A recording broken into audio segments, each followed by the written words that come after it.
Welcome to today's motivational moment entitled Erase It, Then Replace It with Cynthia O. How do you overcome negative comments from others to and about you? Do you release them or dwell on them? Do you allow them to negatively impact your life? Do you allow them to linger in your mind? Do you allow them to cause you to think differently about yourself?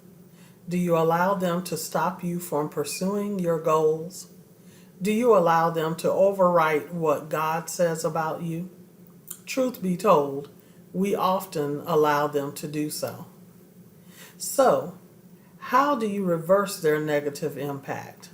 First, realize that hurt people hurt other people.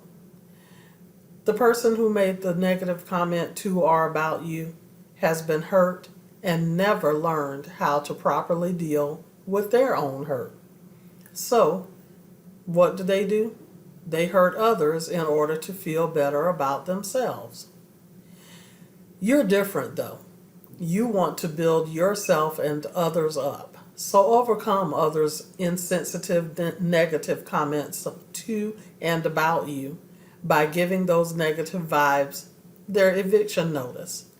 Make the eviction effective immediately.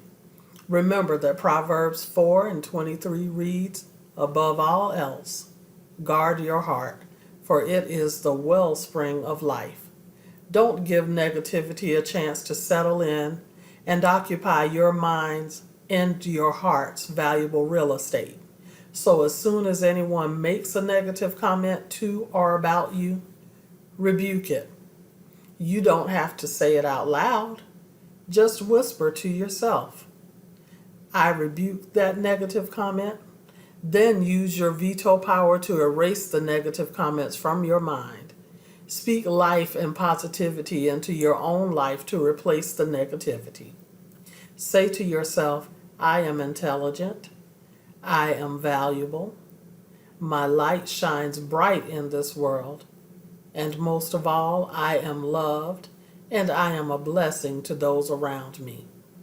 Remember that your personal self-worth is much more important than what others say or think about you. So assert your God-given veto powers. Thank you for joining me today.